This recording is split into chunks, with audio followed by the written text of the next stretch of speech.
हम जो कहते हैं वो डंके की चोट पर करके दिखाते हैं। अयोध्या में भव्य राम मंदिर बनेगा। आज अयोध्या में हर रोज लाखों लोग रामलला के दर्शन करने जा रहे हैं।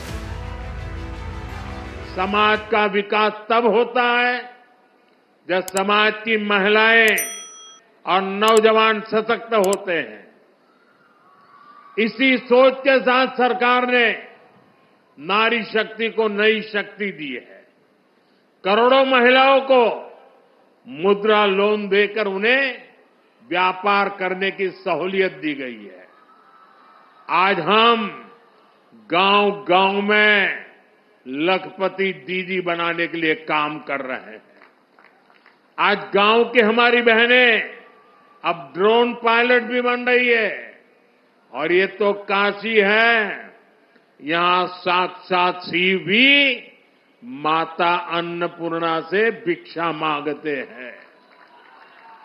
काशी ये सिखाती है कि समाज तभी समृद्ध होगा जब नारी सशक्त होगी।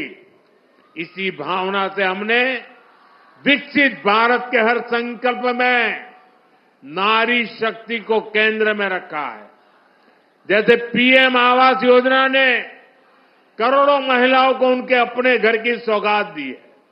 इसका बहुत बड़ा लाभ यहां बनारस की महिलाओं को भी मिला है। आपको पता है, सरकार अब 3 करोड़ और नए घर बनाने जा रही है। यहां बनारस में भी जिन महिलाओं को पीएम आवास के घर नहीं मिले, उन्हें भी जल्द से जल्द ये घर दिए जाएंगे। हमने घर घर नल से जल और उज्ज्वला गैस तो पहुंचाई है। अब मुफ्त बिजली और बिजली से कमाई वाली योजना भी चल रही है।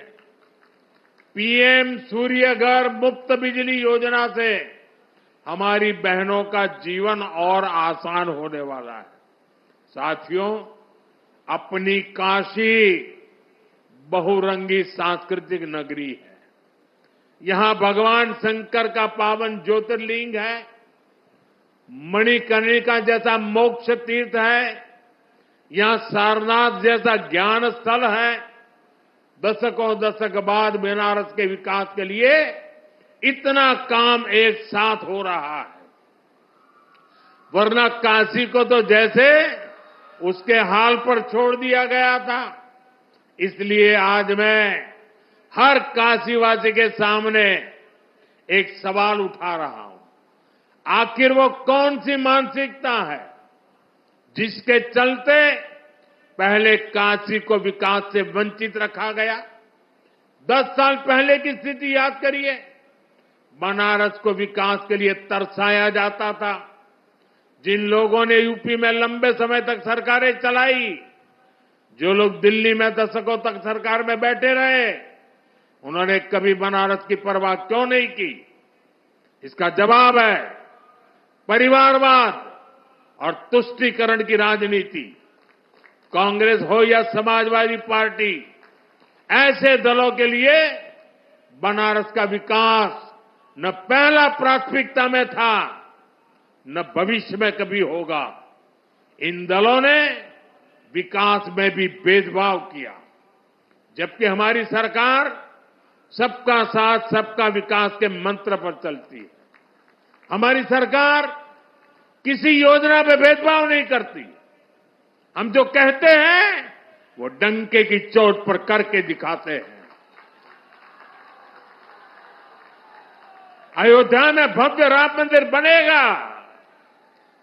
आज अयोध्या में हर रोज लाखों लोग रामलला के दर्शन करने जा रहे हैं। महिलाओं को विधानसभा और लोकसभा में आरक्षण की बात भी वर्षों से लटकी रही थी। यह ऐतिहासिक काम भी हमारी सरकार ने पूरा किया है। 3 तलाक की कुरीति से कितने ही परिवार पीड़ित थे। मुस्लिम बेटियों को इससे मुक्ति दिलाने का काम हमारी सरकार ने किया। ये भाजपा सरकार ही है जिसने ओबीसी आयोग को संवैधानिक दर्जा दिया। ये भाजपा सरकार है, एनडीए सरकार ही है जिसने बिना किसी का हक छीने गरीबों को 10% आरक्षण दिया। साथियों, हमने अपना काम किया, नेक नियत से नीतियां लागू की, ईमानदारी से देश के हर परिवार का जीवन बदलने का प्रयास किया। इसलिए देश भी हमें लगातार आशीर्वाद दे रहा है। अभी हरियाणा में हमने देखा है कि कैसे वहां तीसरी बार लगातार भाजपा की सरकार बनी है। जम्मू कश्मीर में भी भाजपा को रिकॉर्ड वोट मिले हैं। साथियों, आज भारत के सामने परिवारवादी राजनीति का भी बहुत बड़ा खतरा है। ये परिवारवादी सबसे ज्यादा नुकसान देश के युवाओं को करते हैं। ये कभी भी युवाओं को मौका देने में विश्वास नहीं करते। इसलिए मैंने लाल किले से एक आह्वान किया है, मैं देश के 1 लाख ऐसे नौजवानों को राजनीति में लाऊंगा जिनके परिवार का राजनीति से कोई लेना देना नहीं है। ये भारत की राजनीति की दिशा बदलने वाला अभियान है। ये भ्रष्टाचार और परिवारवादी मानसिकता को मिटाने का अभियान है। ये काशी के उत्तर प्रदेश के नौजवानों से भी कहूंगा कि आप खुले मन से नई राजनीति की धुरी बने। काशी का सांसद होने के नाते मैं यहां के नौजवानों को ज्यादा से ज्यादा आगे लाने के लिए प्रतिबद्ध हूं। साथियों, काशी का ये मंच एक बार फिर पूरे देश के नए विकास प्रतिमानों का आरंभ स्थल बना है। काशी एक बार फिर राष्ट्र को नई गति देने का साक्षी बनी है। मैं एक बार फिर आज के विकास कार्यक्रम से जुड़े सभी राज्यों को, सभी माननीय गवर्नर्स को, सभी माननीय मुख्यमंत्रियों को और काशी के लोगों को, देशवासियों को बहुत बहुत बधाई देता हूं। मेरे साथ बोलिए, नमः पार्वती पतये हर हर महादेव।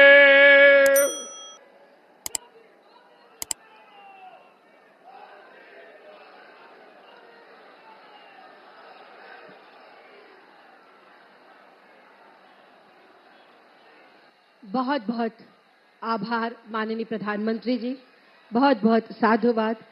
इनका जोश बहुत जोर तालियों के साथ प्रणाम करिए, स्वागत करिए, अभिनंदन करिए माननीय प्रधानमंत्री जी का।